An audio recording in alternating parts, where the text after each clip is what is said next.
बात करेंगे उस खबर की जो सीधे आपकी सेहत से जुड़ी हुई है, जो कोरोना से जुड़ी हुई है। कोरोना का खतरा वक्त के साथ बढ़ता जा रहा है। लगातार दूसरे दिन देश में कोरोना के केस 25,000 से ज्यादा सामने आए हैं एक दिन के अंदर। बता दें, इस साल में ये पहला मौका ऐसा है जब कोरोना के केस 25,000 के पार जा रहे हैं। 24 घंटों में कोरोना के 26,291 केस सामने आ चुके हैं। 24 घंटों में 118 लोगों ने दम तोड़ा है और ये आंकड़े एक बार फिर से डराना शुरू कर रहे हैं, एक बार फिर से चेताना शुरू कर रहे हैं कि अगर मास्क डाउन हुआ तो इसके साथ ही सेहत डाउन होगी और लगेगा लॉकडाउन। फिलहाल 24 घंटों में कोरोना के नए केस किस तरह के हैं जान लीजिए। 13 मार्च को 25,370 केस थे देश भर में, तो 14 मार्च को 26,291 मामले सामने आए।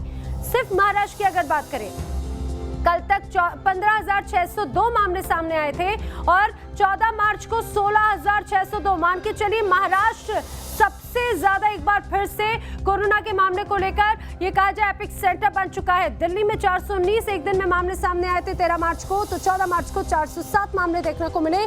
लेकिन महाराष्ट्र में खतरा लगातार बढ़ता जा रहा है।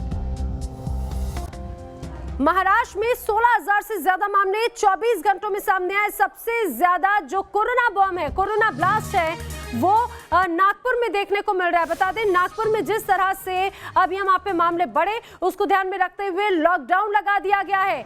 कोरोना एक बार फिर से बेकाबू हो रहा है, तो इसको ध्यान में रखते हुए महाराष्ट्र में सबसे ज्यादा जो मामले सामने आए उसमें आज से लॉकडाउन है। 21 मार्च तक का ये पूरा लॉकडाउन होगा। नागपुर में लॉकडाउन लग चुका है। बता दें कि सिर्फ नागपुर में ही 24 घंटों में 2,252 नए मामले सामने आए। आप तस्वीरों में देखिए, दुकानें बंद हैं, सब कुछ बंद है। सड़कें एक बार फिर से वैसे ही वीरान नजर आती हैं जैसे आपको पिछले साल पूर्ण लॉकडाउन के समय नजर आ रही हो।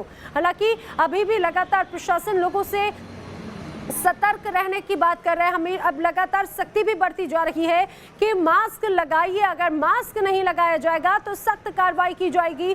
कई जगहों पर चालानी कार्रवाई भी की जा रही है। नागपुर से में एक रिपोर्ट देखिए। कोरोना ने नागपुर की रफ्तार पर ब्रेक लगा दिया है। शहर पूरी तरीके से थमा हुआ नजर आ रहा है। नागपुर में कोरोना के मामलों के लगातार बढ़ते रहने की वजह से जिस एक हफ्ते के लॉकडाउन का ऐलान किया गया था, सड़कों पर उस लॉकडाउन का असर साफ देखने में आ रहा है। अपेक्षाकृत आम दिनों के गाड़ियां बेहद कम नज़र आ रही हैं। सिर्फ अत्यावश्यक सेवाओं से जुड़े हुए लोग ही अपने घरों से निकले हैं। और तो और हर चौक चौराहे पर पुलिस की डिप्लॉयमेंट जो है वो देखने को मिल रहा है, जो कि ये सुनिश्चित कर रहे हैं कि जो लोग अपने घरों से निकलें वो बिना मास्क के नहीं निकलेंगे। यहाँ पर आप देख सकते हैं पुलिस का एक जत्था जो है वो फ्लैग मार्च करने की तैयारी कर रहा है। दरअसल इनका डिप्लॉयमेंट, इनकी तैनाती होगी अलग अलग नाकों पर, जहां पर ये 2 व्हीलर्स और दूसरे जो वाहन चालक हैं उनको ये इंश्योर करेंगे कि वो मास्क पहनकर ही अपने घरों से निकलें। लेकिन लॉकडाउन का असर शहर पर साफ देखने को मिल रहा है। बहुत कम संख्या में गाड़ियां निकली हैं। हालांकि कुछ रियायतें ज़रूर दी गई हैं। मसलन जो सब्ज़ी, फल, अनाज, मेडिकल स्टोर्स, ये तमाम दुकानें जो हैं उन्हें चालू रखने की छूट दी गई है। लेकिन इसके अलावा कुछ भी चालू नहीं है। कोई मॉल चालू नहीं रहेगा, सिनेमा हॉल चालू नहीं रहेंगे, जिम, इसके अलावा स्विमिंग पूल, ये सारी चीज़ों पर पाबंदी लगा दी गई है। किसी भी किस्म के धार्मिक, सांस्कृतिक या राजनीतिक कार्यक्रम पर भी रोक लगा दी गई है। तो कुल मिलाकर इतनी पाबंदियाँ इसलिए लगाई गई हैं ताकि कोरोना के बढ़ते हुए मामलों को रोका जा सके, क्योंकि नागपुर बढ़ते हुए मामलों से वाकई परेशान हो गया था और यहाँ पर स्थिति काफ़ी भयानक बन चुकी थी। वीडियो जर्नल सिद्धेश के साथ विकास श्रीवास्तव, न्यूज़ नेशन, नागपुर। आइए जरा अब हम आपको बदलती हुई तस्वीर दिखाते हैं। अब आपको हम 2 तस्वीरें दिखाते हैं जो आप समझ पाएंगे कि नागपुर में पहले में और अब में किस तरह का अंतर है। 13 तारीख की तस्वीरें जब बाजार में आपको भीड़ नजर आ रही थी, वहीं दूसरी तरफ आज वही सड़कें पूरी तरह से सन्नाटे में हैं। कुछ गिनी चुनी गाड़ियां आपको जो नजर आ रही है वो इमरजेंसी सर्विसेज से जुड़ी हुई हैं, क्योंकि अब बाजारों में तालाबंदी कर दी गई है। सड़कों पर तालाबंदी एक तरह से की जाए, यहाँ पर पाबंदी साफ तौर से नजर आती है।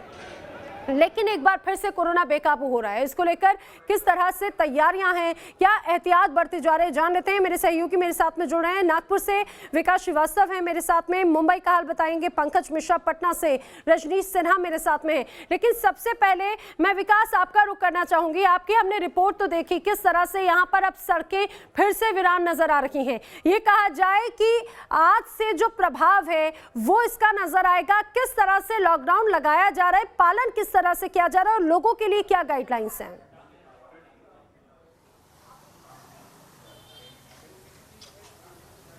लॉकडाउन का समूचे नागपुर पर क्या असर पड़ा है नैना, ये मैं तस्वीरों के जरिए बताता हूं। हमने एक तस्वीर चलाई थी नागपुर के सीताबर्डी मार्केट की, जो कि वो तस्वीर वायरल हुई थी और वो दिखा रही थी कि किस तरीके से लोगों में कोरोना का खौफ एकदम खत्म हो गया है।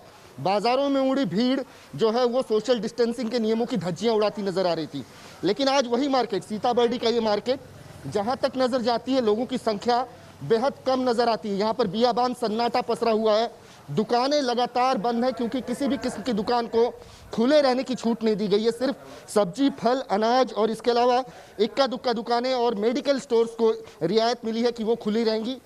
लोगों को सख्त हिदायत है कि वो बिना किसी वजह के अपने घरों से नहीं निकलेंगे। सिर्फ अत्यावश्यक सेवाओं से जुड़े हुए लोग जो हैं वो अपने घरों से बाहर निकलेंगे। तो लॉकडाउन का आज पहला दिन है, उसका असर, व्यापक असर इस समय नागपुर शहर पर देखने को मिल रहा है।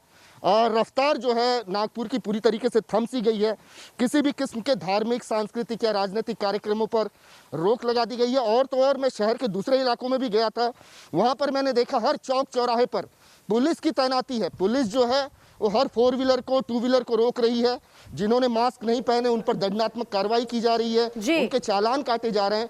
कुल मिलाकर ये स्थिति इसलिए हो गई है क्योंकि लॉकडाउन ही एक आखिरी विकल्प बच गया था। जिस तरीके से नागपुर की स्थिति बिगड़ती जा रही थी, लगातार 2000 सवा 2000 मामले रोजाना सामने आ रहे थे, उसके बाद लॉकडाउन ही एक विकल्प बच गया था। अब एक हफ्ते का लॉकडाउन है, अनुशासन जो है सड़कों पर बिल्कुल विकास, ये कहा जाए कि अगर अभी भी लोग नहीं संभले तो पिछले साल वाला वही खौफनाक मंजर नजर आता है कि कहीं एक बार फिर से लॉकडाउन की तरफ तो देश नहीं जा रहा। फिलहाल ये तो नागपुर की स्थिति देखी, लेकिन मुंबई का भी रुख कर लेते। मेरे सहयोगी जयपुर से भी लाल सिंह फौजदार शामिल हो गए, उनका भी रुख करेंगे, लेकिन पहले मुंबई का पंकज मिश्रा का रुख कर लेते हैं। पंकज, नागपुर में तो यहाँ पर बढ़ते मामलों को ध्यान में रखते हुए लॉकडाउन लगा दिया गया, लेकिन मुंबई में भी लगातार मामले देखे जा रहे हैं। ये कहा जाए कि अगर यहाँ पर स्थिति नहीं सुधरी तो नागपुर की तरह यहाँ पर भी लॉकडाउन लगाया जा सकता है। देखिए नैना, बता दूं आपको कि मुंबई में कोरोना जो है हर रोज हाई जंप ले रहा है। बीते 24 घंटों की बात करें तो मुंबई में 1962 नए मामले हैं, 7 लोगों की कोरोना के कारण मौत हुई है। अपने आप में ये आंकड़ा जो है वो बीते 6 महीनों में सबसे ज़्यादा, या कह सकते हैं उससे ज़्यादा समय से जो है वो कोरोना जो है लगातार मुंबई में नीचे जा रहा था। लेकिन अब 1962 यानी कि अपने आप में ये अलार्मिंग सिचुएशन है। मुंबई में बीएमसी की तरफ से, सरकार की तरफ से नए दिशा निर्देश जारी किए हैं, गाइडलाइन जारी किए गए हैं, सख्ती लाई गई है। यहाँ तक कि कहा गया है कि जो क्वारंटीन के नियम का पालन नहीं करते उनके खिलाफ एफआईआर लिया जाए। लेकिन बावजूद सबसे महत्वपूर्ण है कि मुंबई में जो लोगों की लापरवाही है वो बंद होती दिखाई नहीं दे रही है। ऐसे में सरकार ने, आपको बता दें कि मुख्यमंत्री उद्धव ठाकरे ने शनिवार को एक वीडियो कॉन्फ्रेंसिंग की थी तमाम जो होटल इंडस्ट्री से जुड़े लोग हैं, तमाम जो पब और मॉल के जो मालिक हैं उनके साथ, और ये कहा गया था कि आपके पब होटल्स में नियमों का पालन नहीं किया जाता है और वहाँ से लोग घूम फिर के जब निकलते हैं तो फिर वो कोरोना फैलाते हैं। आपको बता दें कि 90% जो मामला है वो हाई राइज से आ रहा है, ऊंची इमारतें, पॉश सोसाइटी से आ रही है। ऐसे में चिंता यही है कि ये जो लोग हैं जो मॉल्स में, जो थिएटर में, जो होटल में घूमने जाते हैं, यहाँ पर नियमों का पालन नहीं किया जाता है और फिर ये वायरस जो है वो तेजी से फैल रहा है। और इसीलिए अब मुख्यमंत्री उद्धव ठाकरे ने आखिरी वार्निंग दी है और मंगलवार को कोई बड़ा फैसला मुंबई को लेकर सरकार ले सकती है। बिल्कुल, बहुत बड़ी बात कही पंकज आपने कि मंगलवार को, यानी कि बहुत ही जल्द कुछ अहम फैसला लिया जा सकता है। और अगर अभी भी आंकड़े नहीं सुधरे, अगर ऐसे ही आंकड़े बढ़ते चले गए तो ये स्थिति और भी ज्यादा बिगड़ सकती है। महाराष्ट्र और दिल्ली में भी लगातार मामले बढ़ रहे हैं। मेरे सहयोगी रजनीश सिन्हा इस समय बिहार से मेरे पटना से साथ में जुड़े हैं। रजनीश, यहाँ पर जिस तरह से महाराष्ट्र की बात करें तो कोरोना ब्लास्ट एक बार फिर से हो रहा है। अगर हम बिहार की बात करें तो क्या यहाँ पर भी ऐसी स्थिति है? प्रशासन किस तरह से चौकस है? और लोगों से भी जरा जानिए कि वो अब इसे लेकर कितने गंभीर हैं।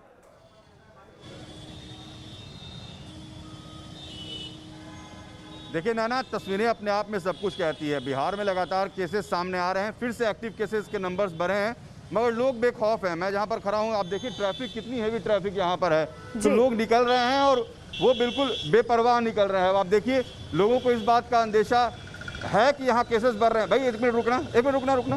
देखिए जो तमाम बच्चे जा रहे हैं यहाँ पर, ये किसी ने मास्क नहीं लगाया है। तो बिहार में, पटना में आज की तारीख में 53,000 अब तक एक्टिव केसेज आ चुके हैं। पूरे बिहार में 2,63,000 एक्टिव केसेज आ चुके हैं। लेकिन जिस तरीके से मामले बढ़ रहे हैं, गुजरात और महाराष्ट्र से आने वाले जो ट्रेन से, उन पर नज़र रखी जा रही है, रैंडम चेकिंग की बात की जा रही है। लोगों को बार बार ये कहा जा रहा है कि कोरोना खत्म नहीं हुआ, आप मास्क लगा कर रखें, मगर मेरे पीछे की भीड़ बताती है कि लोग यहाँ बेपरवाह हैं और लोगों को सचेत रहना होगा, सावधान रहना होगा, क्योंकि अब मामले हर दिन 30 से ज़्यादा मामले बिहार में भी आने शुरू हो गए। खास करके बिहार के पटना, मधुबनी, नवादा, गया, इन इलाकों में देखा जा रहा है कि कोरोना नंबर्स बढ़ते जा रहे हैं। जी बिल्कुल, कोरोना के मामले बिहार में भी बढ़ रहे हैं और जो बाहर से आने जाने वाले लोग हैं उन पर भी नजर रखी जा रही है। लाल सिंह फौजदार, क्या जयपुर और राजस्थान में भी ऐसी ही स्थिति है, ये हम जानेंगे लाल सिंह फौजदार से। लेकिन उसके पहले कुछ तस्वीरें आपको दिखाते हैं जो लोगों की लापरवाही दर्शाती हैं। लोगों की लापरवाही की तस्वीरें आप देखिए जरा। कोरोना के बढ़ते मामलों के बीच में मुंबई में भारी लापरवाही देखी गई, जहां बात सोशल डिस्टेंसिंग की जा रही है, लेकिन इस बीच देखिए यहाँ पर कैसे लोगों की भीड़, ऐसा लग रहा है कि लोगों के मन में कोरोना को लेकर ना कोई डर है, ना कोई फिक्र है, ना अपनी जान की परवाह है, ना अपने से बढ़ने वाले खतरे की परवाह है। ये जो आप तस्वीर देख रहे हैं, ये कोई पुरानी तस्वीर नहीं है, ये आज की तस्वीर है, ये मुंबई की तस्वीर है, जहां पर बेतरतीब लोग, यहाँ पर लोगों की भीड़ नजर आती है। कई लोगों के तो चेहरे पर मास्क तक नजर नहीं आता, और जब लोगों से पूछा जाए, देखिए मास्क भी लगाते हैं तो लोग फॉर्मेलिटी करते हैं। आप देखेंगे अपनी चिन पर लोग मास्क लगा रहे होते हैं, नाक से नीचे मास्क लगा रहे होते हैं। उन्हें ये समझना चाहिए कि ये मास्क कोई फैशन सिंबल नहीं है, या फिर ये कोई ऐसी कुछ तस्वीर नहीं है कि जिसको आप सिर्फ एक फॉर्मेलिटी कर दें। लेकिन ये लोगों के लिए कितना जरूरी है। अब मुंबई और नागपुर, लोगों को, मुंबई वासियों को समझना होगा, मुंबई करों को समझना होगा। अगर वो अभी गंभीर नहीं हुए तो प्रशासन गंभीर होगा, और जो नागपुर में लॉकडाउन लगा है वैसा ही लॉकडाउन मुंबई में भी लग सकता है। आपको बताएं, आज से लेकर 24 मार्च तक के लिए लॉकडाउन लगा दिया गया है। और सबसे खास बात ये नागपुर में कि जो सिर्फ इमरजेंसी सर्विसेज हैं, सिर्फ वहीं पर ही सिर्फ उन्हें ही छूट दी गई है। बाकी तमाम तरह की जो तस्वीरें हैं वो आपको ऐसी ही वीरान नजर आएगी। लेकिन पंकज, जो हम तस्वीर देख रहे हैं वो तस्वीर बहुत डराती है। ये कहा जाए अगर लोग नहीं संभले तो जैसे नागपुर में एक्शन लिया गया वैसे यहाँ पर एक्शन लिया जाएगा। फिलहाल आप मुझे ये भी बताइए कि अगर मुंबई में मास्क नहीं लगाता है तो क्या उस पर किसी तरह की कार्रवाई की जाती है? क्या जो कोरोना नियमों का पालन नहीं करता है, क्या उसके खिलाफ कोई एक्शन लिया जाता है? नैना, सबसे महत्वपूर्ण जो बात आपने कही कि मास्क जो है वो फैशन सिंबल की तरह लोग पहन रहे हैं। मास्क इसलिए फैशन सिंबल की तरह पहन रहे हैं क्योंकि मुंबई पुलिस, बीएमसी और प्रशासन से मतलब बहुत सारी ऐसी जगह है जहां पर बिना मास्क के आप नहीं जा सकते। और पुलिस ने आपको बिना मास्क के देख लिया तो आपका चालान कटेगा। बीएमसी के लोग जो है हर जगह घूम रहे हैं, तो लोग जो है वो मास्क गले के नीचे पहन के रखते हैं। जैसे उन्हें पुलिस दिखता है वो मास्क पहन लेते हैं, जैसे उन्हें मीडिया का कैमरा दिखता है वो मास्क पहन लेते हैं, बीएमसी के फाइन से बचने के लिए वो मास्क पहन लेते हैं। तो लोग जो हैं वो मास्क इसलिए नहीं पहन रहे क्योंकि वो जरूरी है, बल्कि इसलिए पहन रहे हैं क्योंकि मास्क पहनना मुंबई में मजबूरी लगती है उनको। जी बिल्कुल, और लोगों को ये समझना पड़ेगा कि ये कोई जबरदस्ती नहीं है, बल्कि ये जरूरत है।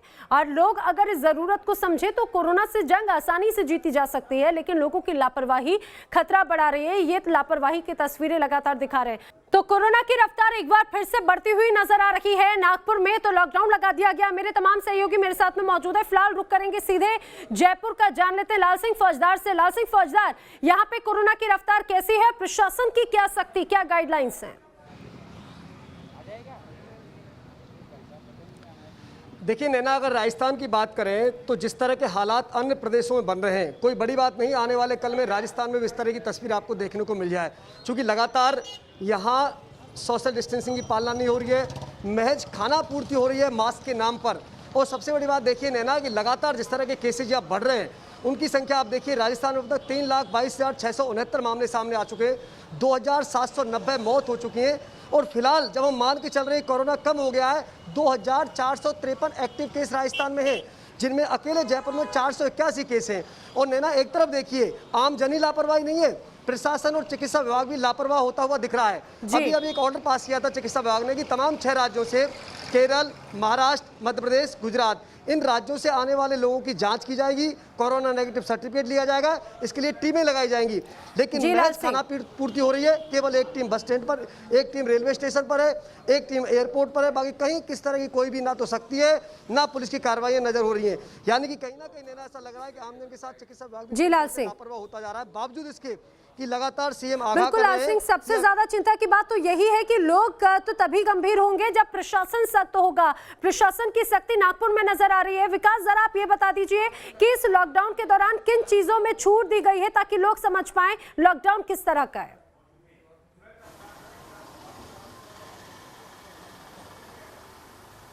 जी बिल्कुल, देखिए कुछ चीज़ों को रियायत दी गई है। मसलन सरकारी जो दफ्तर है वो 25% एम्प्लॉयज़ के साथ खुले रह सकते हैं। जो प्राइवेट दफ्तर हैं उनमें मर्यादित संख्या एम्प्लॉयज़ की, सिर्फ 10 एम्प्लॉय जो हैं वो प्राइवेट दफ्तरों में रहेंगे। इसके अलावा जो अत्यावश्यक चीज़ों से जुड़ी हुई चीज़ें हैं, मसलन मीट, मछली, अंडे की दुकान, फल, सब्जी, अनाज, मेडिकल स्टोर्स, इन्हें खुला रखा गया है। पाबंदियां किस चीज पे लगी है ये मैं बताता हूं। किसी भी किस्म के धार्मिक, सांस्कृतिक या राजनीतिक कार्यक्रम पर पाबंदी लग गई है। 5 से ज्यादा लोग एक जगह पर इकट्ठा नहीं हो सकते। और बाकी किसी भी किस्म का मार्केट हो, चाहे वो अंदरूनी मार्केट हो, मेन मार्केट हो, वो बंद रखा गया है। मैं तस्वीरों के जरिए दिखा रहा हूं। इसके अलावा जो ट्रांसपोर्ट है, पब्लिक ट्रांसपोर्ट, वो 50% कैपेसिटी के साथ चलाने की इजाजत दी गई है। तो थोड़ी बहुत रियायतें जरूर दी गई हैं ताकि जो जीवन है वो दूभर न हो जाए, लोगों के अत्यावश्यक काम होते रहें। लेकिन लॉकडाउन एक आखिरी विकल्प था और वो विकल्प अब अपनाया गया है नागपुर में कोरोना की। बिल्कुल, लॉकडाउन जो आखिरी विकल्प है कोरोना से बचाव का, वो नागपुर में अपना लिया गया है। लोगों को समझना होगा, देश भर में जिस तरह से लापरवाही की तस्वीरें, अगर लोग नहीं माने, कोरोना के मामले बढ़े, तो संपूर्ण लॉकडाउन से भी अब हम बहुत ज्यादा दूर नहीं होंगे।